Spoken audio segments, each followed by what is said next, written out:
धसल बारी गोरी धसल बारी हमारे नजरिया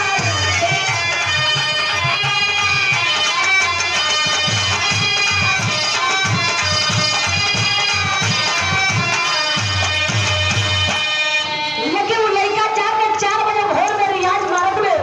बजरंगी कैसे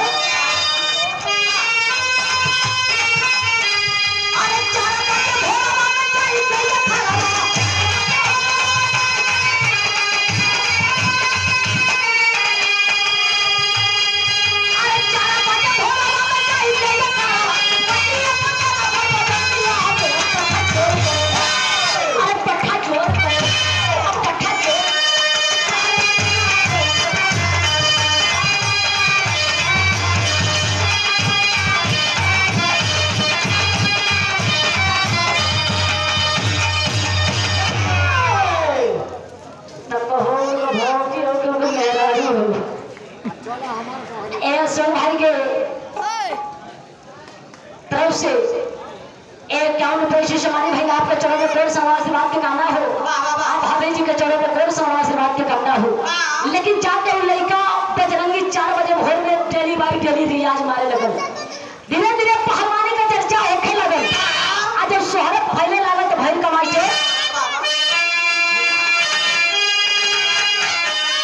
अरे मिला आशीर्वाद गुरु मूरत के चरण पानी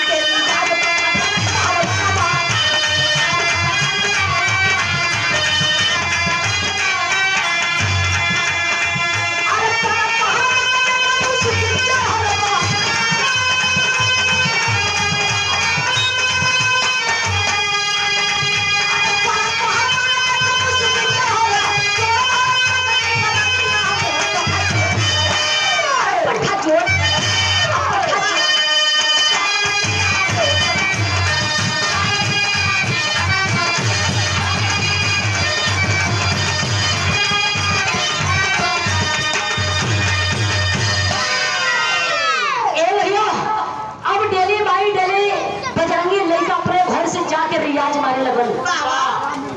और वहर से मोहन मूरत दोनों गुरु आवे